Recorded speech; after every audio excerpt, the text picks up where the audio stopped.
Rương Cụ Lam Bài Lần Vẹ Tị Buồn Cháu ra cam cạnឡើងniaកណ្ដាលព្រៃស្ងាត់លុះព្រះអាទិត្យជិតអស់ស្ដង់គត់ទៅនៅតែមានរស្មីព្រឿងឆ្លុះនៅចុងព្រឹក្សាបន្តិច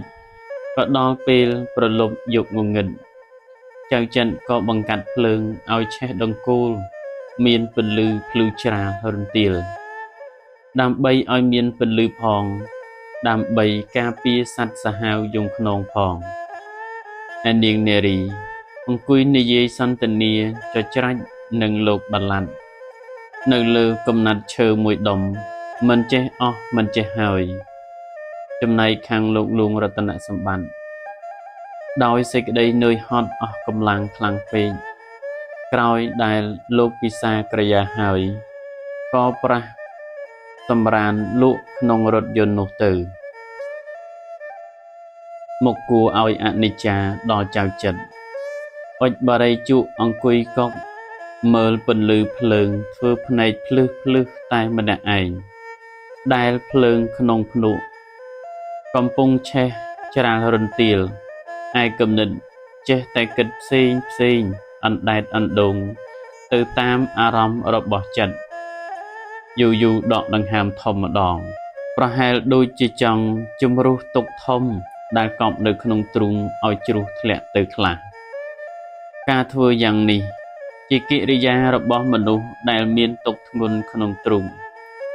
តែទុក្ខសោកក្រហល់ក្រហាយរបស់បុរសកំឡោះដូចជាចៅចិននេះគង់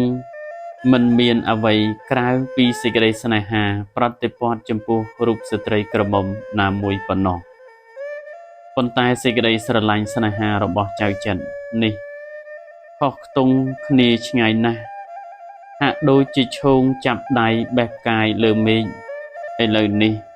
ចៅចិត្តទទួលលន់តួថា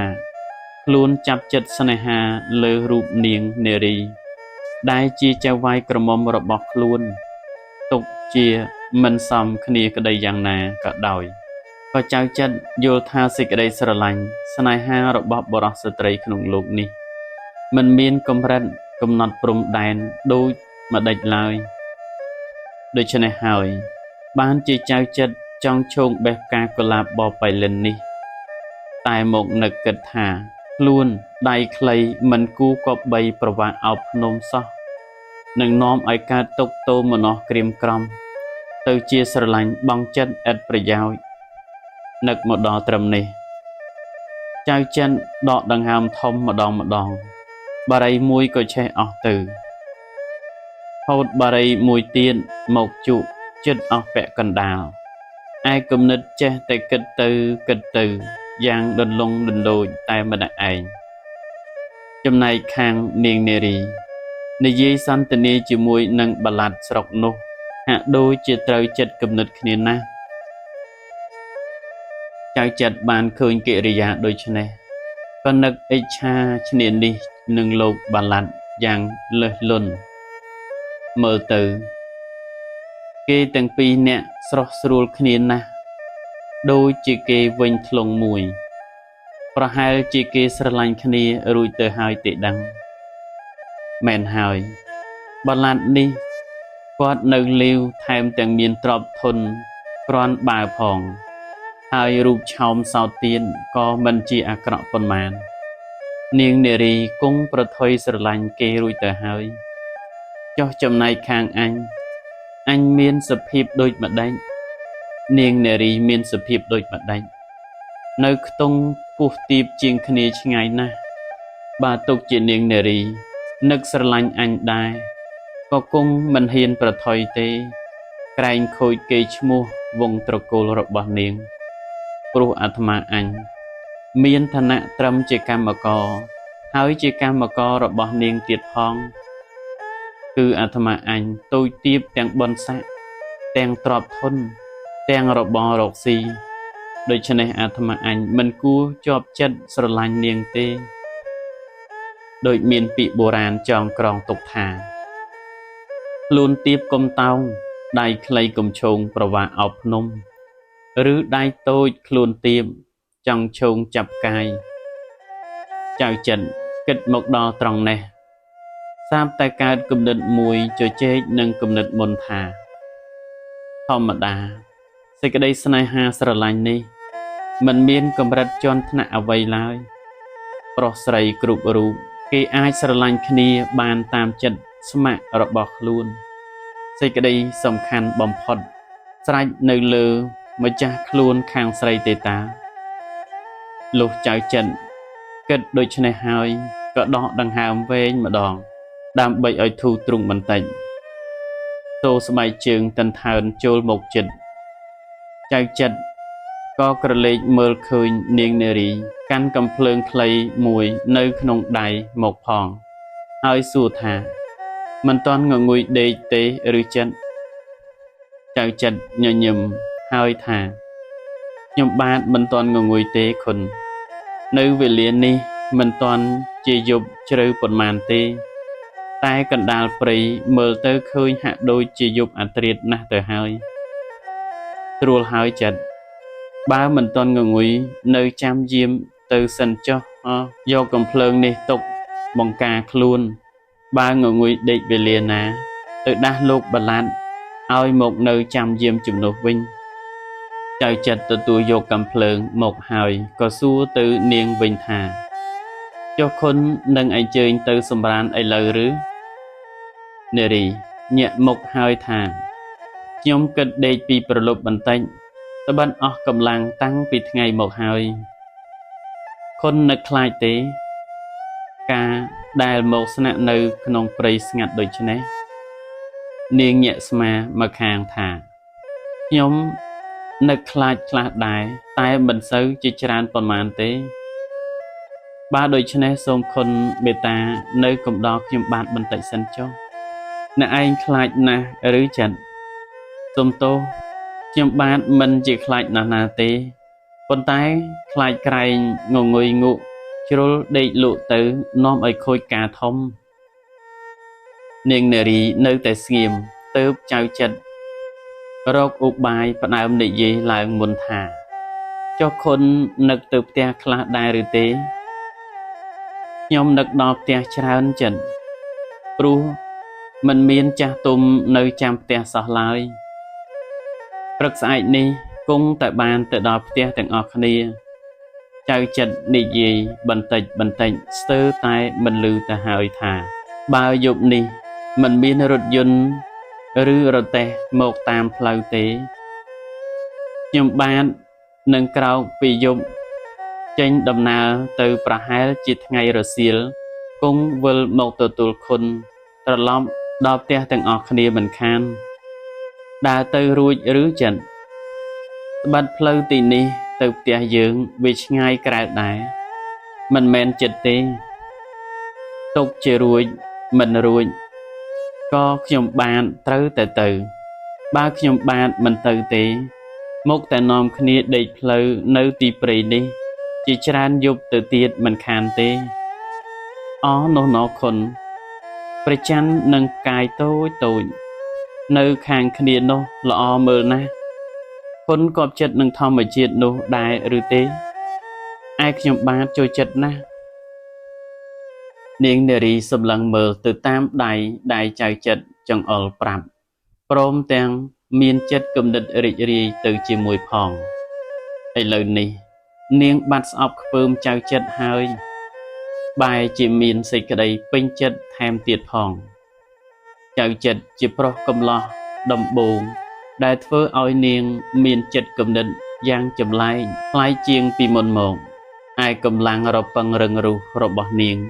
ក៏ថយខ្សោយចុះទៅជាលំដាប់ឥឡូវចិត្តនាងបែរជាទន់លន់ល្វន់ល្វី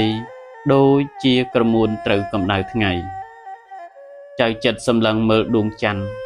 ដោយអាការៈស្ងាត់ស្ងៀមតែខាងក្នុងចិត្តដូចជាអណ្ដែតអណ្ដូងយ៉ាងចម្លែកភ្នែកក៏មើលធម្មជាតិដ៏ល្អល្អះនៅខាងមុខហាក់ដូចជាមិនដឹងខ្លួនថានាងនារីដែលជាកុលាបក្រពុំព្រហ្មចារីនៅក្បែរខ្លួនឡើយកាលនាងឃើញចៅចិត្តនៅសំងំស្ងៀមដូច្នោះហើយឮសូរដកដង្ហើមវែងម្ដង ទៅបសួរខ្សឹបថាកើតទុកអីចិត្តបានខ្ញុំបានកើតសេចក្តីអបសុខយ៉ាងចម្លែកនាងនារីញញឹមបន្តិចហើយសួរថាចុះមិនក៏អបសុខ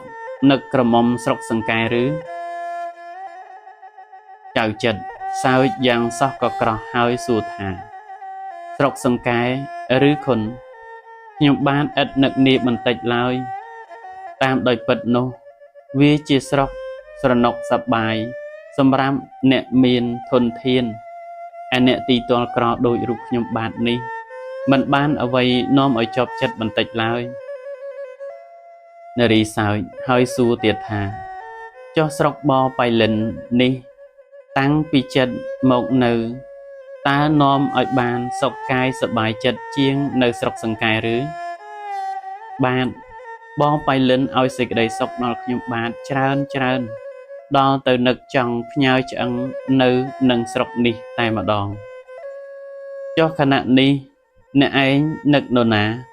បានជាមានទឹកមុខក្រៀមក្រំខ្លាំងម្ល៉េះកាលនាងនារីផ្លាស់សាប់ថ្មីពីចៅចិត្តមកជាអ្នកដូច្នេះធ្វើឲ្យចៅចិត្តក្រឡេកមើលមុខនាងនារីសម្លឹងទាល់តែនាងនារីងាកមុខចេញបែរមើលស្មៅនៅចិញ្ចើមថ្នល់ខុនប្រើពាក្យអ្នកជំនួសចិត្តនោះដូចជាខ្ពស់ពេកសម្រាប់ខ្ញុំបានសូមឲ្យខុនមានប្រសាសន៍ដូចមុនល្អជាងនារីស្ងៀមមួយស្របក់ហើយពោលថាខ្ញុំគប់ចិត្តប្រើពាក្យនេះជាងវាមិនខ្ពស់ហួសទេជាពាក្យសុភាពគួរសមហើយ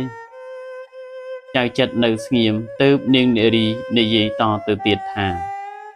អ្នកឯងមិនទាន់ឆ្លើយពាក្យសួររបស់ខ្ញុំនៅឡើយខ្ញុំសួរថានៅបបៃលិនឲ្យសេចក្តីសុខអ្វីដល់អ្នកឯងខ្លះឲ្យច្រើនយ៉ាងណាស់ខុនចុះអ្វីខ្លះឲ្យមានរបរធ្វើការរកស៊ីដោយសុចរិតធម្មជាតិដ៏ស្រស់បោះគួរជាទីត្រេកត្រអាល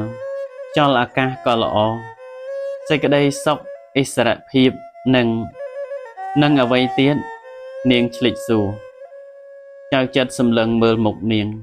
ដោយសេចក្តីប៉ុនប៉ងអ្វីមួយនៅខាងក្នុងដួងចិត្តហើយនិយាយខ្សោស្ទើរជាខ្សឹបថានឹងសេចក្តីស្នេហានាងផ្ទួនពាក្យឡើងទឹកមុខក្រហមព្រឿងទៀនប្រោសសេចក្តីស្នេហារបស់ខ្ញុំបានជាសេចក្តីស្នេហាដ៏បរិសុទ្ធពិតប្រាកដណាស់ហើយជាស្នេហាដែលផ្ដើមកើតឡើងជាដំបូងបង្អស់ក្នុងជីវិតរបស់ខ្ញុំបាននេះផង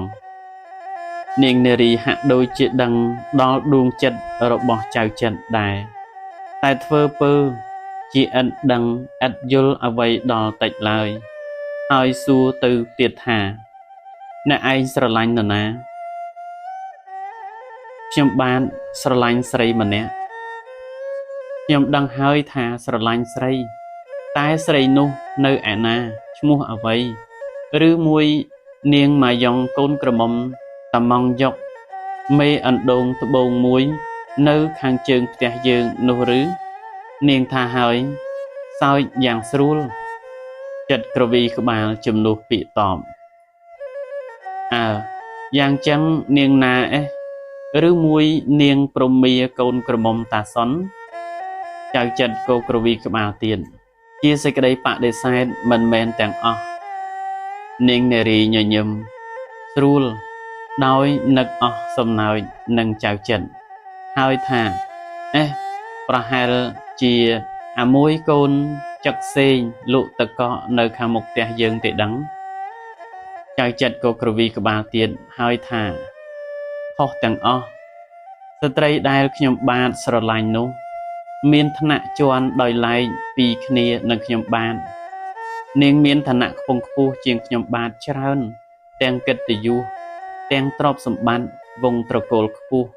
តតែខ្ញុំបាទឈោងតោងទៅមិនដល់ឡើយហេតុនេះហើយបានជាខ្ញុំបាទជម្រាបថាសេចក្តីស្នេហារបស់ខ្ញុំបាទនេះប្រហែលនឹងការយល់សប្តិ នឹងត្រឡប់ទៅជារឿងពិតមិនបានឡើយកាលបើបានឮសម្ដីចៅចិត្តនិយាយយ៉ាងក្រៀមក្រំខ្លោចផ្សាដោយអស់សង្ឃឹមក្នុងដួងចិត្តដូច្នេះហើយបេះដូងនាងក៏ណែនតានតឹងក្នុងអរាជាខ្លាំងនាងចង់តែសុំលន់តួប្រាប់ដោយត្រង់ថានាងក៏ស្រឡាញ់ចិត្តជាខ្លាំងដែរតែអនិច្ចាខ្លួនជាស្ត្រីនិយាយសម្ដីដូច្នោះសមគួរហើយឬឯសម្ដីចៅចិត្តគ្រប់ម៉ាត់នាងស្ដាប់បានទាំងអស់ឥតមានខ្វះកន្លះត្រង់ណាមួយម៉ាត់ត្បិតខ្លួននាងមានវ័យចម្រើនធំហើយមិនមែនដោយកូនក្មេងតូចទៅនឹងលែងបាវដោះកាលណាប៉ុន្តែនេះវារហ័សពេកណាស់អោចិត្តអើយនឹងបញ្ចេញប្រាំរុះរាន់ដូចម្ដេចបានក្នុងថ្ងៃណាមួយចិត្តក៏គង់បានដឹងថានារីឥតស្អប់ខ្ពើមទេថែមទាំងមានចិត្តស្នេហាស្រឡាញ់ទៀតផងមិនឥឡូវឥឡាទេជាវេលាយូរថ្ងៃខែមកហើយហើយភ្លើងភ្នក់ក៏រលត់សូន្យឈឹងទៅសូសាំសត្វរៃយំឬលន់រំពងព្រៃមន់ក៏មកមើលរងាវក្នុងរាត្រីស្ងាត់ទឹកសិនសើមក៏ជ្រុះស្រក់ចុះពីស្លឹកឈើមិនដាច់សូរហើយមើលឃើញសស្គុះនៅចុងស្មៅខ្យល់ត្រជាក់បក់មកត្រូវរាងកាយនាំឲ្យរងាខ្លាំងឡើងភ្នំខ្ពស់ត្រដែតនៅខាងមុខត្រង់កណ្ដាលពន្លឺដួងច័ន្ទនោះហាក់ដូចជាអសូរកាយចាំក្លំមើលរក្សាព្រៃព្រឹក្សាដ៏ស្ងាត់ជ្រាបនោះចៅចិត្តស្ទុះក្រោកឡើងពុតខ្លួនប្រានឲ្យបាត់រួយស្រពន់ដែលទ្រាំអង្គុយនិយាយមកជាវេលាយូរហើយដកដង្ហើមធំយប់ជ្រៅណាស់ហើយអញ្ជើញគុណទៅសម្រានឯរថយន្តជាមួយនឹងលោកឪពុកចុះ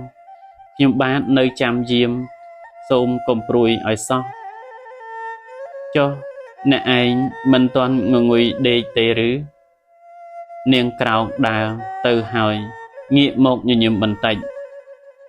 ខ្ញុំបានមិនទាន់ងងុយទេអញ្ជើញគុណទៅសម្រានចុះកុំបីមានសេចក្តីព្រួយខ្លាចឲ្យសោះអ្នកដែលចូលមកធ្វើអន្តរាយដល់គុណបាននោះលុះត្រាតែខ្ញុំបានស្លាប់ទៅជាខ្មោចមុនស្រេចហើយ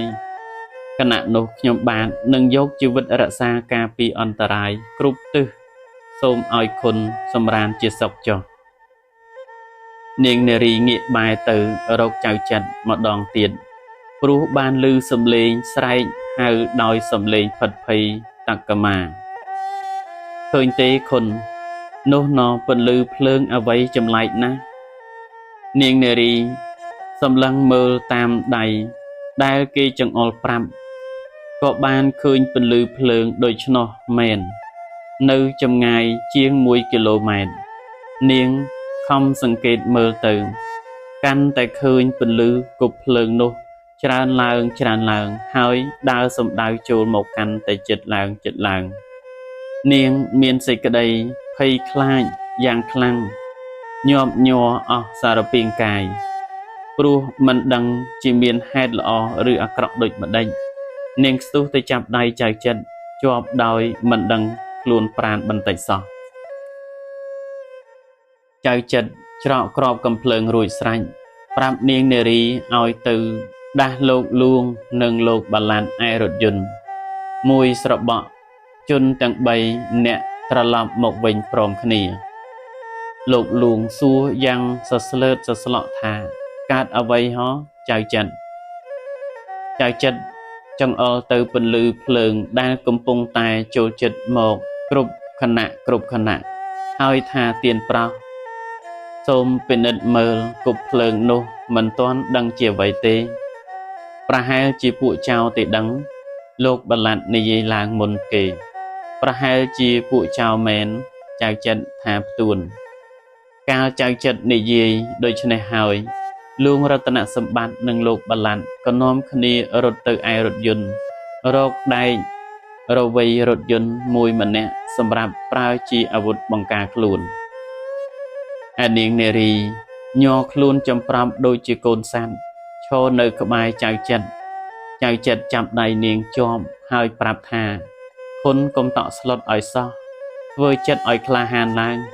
គុណភ្លេចពាក្យដែលខ្ញុំបានសន្យានឹងគុណហើយឬនាងមិនតបដូចម្ដេចឡើយគ្រាន់តែចាប់ដៃជាប់ដោយភ័យស្លន់ចៅចិត្តប្រុងខ្លួនយ៉ាងអង្អាចរងចាំពេលវេលាដែលនឹងមានមកដល់ឥឡូវនេះជាពេលវេលាដែលមិនទាន់ដឹងជាមានហេតុភេទដូចម្ដេចកើតឡើងនៅគណៈនោះទេនៅទីបំផុតស្រាប់តែឮសំឡេងស្រែកហូរកង់រំពងនេះកណ្ដាលព្រៃស្ងាត់នាំឲ្យដឹងថាពួកចៅនោះមានចំនួនច្រើនអ្នកហើយឮសូរកំភ្លើងច្រើនណាត់បាញ់តម្រង់មកមានក្របកំភ្លើងខ្លះធ្លាក់នៅខាងមុខចៅចិត្តក៏មានអ្នកទាំងពីរគឺលោកលួងនិងលោកបាឡាត់ថយក្រោយទៅរករថយន្តជាគ្រឿងកំបាំងអន្តរាយលួងរតនសម្បត្តិទុកជាចាស់ហើយក៏ពិតមែនតែនៅមានស្មារតីរហ័សវាងវៃណាស់សមជាបុរសឯលោកបាឡាត់សស្លើតសស្លក់ខំលូនចូលទៅនៅខាងក្រោមរថយន្តឯនាងនារីមិនព្រមឃ្លាតឆ្ងាយពីចៅចិត្តឡើយនៅតែចាប់ដៃជាប់ស្អិតក្នុងគណៈនោះចៅចិត្តអែបបំបាំងខ្លួនទៅនឹងដើមស្រឡៅធំមួយតោសំឡេងហូរកឹកកង់រំពងនោះកាន់តែជិតមកចៅចិត្តខំថ្មិញយ៉ាងណែនកងកំភ្លើងប្រុងស្មារតីយ៉ាងអង្អាចត្រៀមខ្លួនចាំតទល់នឹងសត្រូវដើម្បីការពារស្ត្រីជាទីស្រឡាញ់ពេញចិត្តរបស់ខ្លួនជីវិតខ្លួននិងអ្នកទាំងអស់គ្នាពួកមហាចៅក៏បាញ់កំភ្លើងក្របប្រាយមកបាចសាចដូចជាក្របភ្លៀងតែឥតត្រូវរាងកាយនរណាមួយឡើយព្រោះទីនោះជាទីងងឹតស្លុបចាក់ភ្នែកពំយល់ចំណែកខាងពួកចៅមានគប់ភ្លើងភ្លឺសន្ធោសន្ធៅពេញទាំងព្រៃដូច្នេះបានជាក្របកំភ្លើងដែលចៅចិត្តបាញ់ទៅគ្មានខុសមួយគ្រាប់ចៅខ្លះបាក់ដៃខ្លះបាក់ជើងខ្លះដួលចង្គ្រៀងទៅក៏មានតែក្របកំភ្លើងមានតិចពេកបានជាមិនអាចនឹងប្រហារចៅដែលមានចំនួនច្រើននោះឲ្យមានជ័យជំនះបានឡើយចៅចិត្តខំតស៊ូយ៉ាងក្លាហានដើម្បីការពារជីវិតខ្លួននិងជីវិតស្ត្រីស្រឡាញ់របស់ខ្លួនដោយអង្អាចឥតខ្លាចស្លាប់បន្តិចឡើយហេតុភេទដែលមុខគួរឲ្យស្ញប់ស្ញែងនេះនៅមិនទាន់ដឹងជាខាងណាចាញ់ឈ្នះនៅឡើយពួកចៅទុកជាត្រូវគ្រាប់ដួលទៅជាច្រើនអ្នកហើយក៏ដោយក៏ឥតរួញរាថយក្រោយឡើយមានតែរុកចូលមកថែមកាន់តែច្រើនឡើងហើយចូលចិត្តមកឥតឈប់ឈរកាន់តែចិត្តជួនខ្លួនគ្រប់ខណៈចៅចិត្តបែរមកអោបនារីជាប់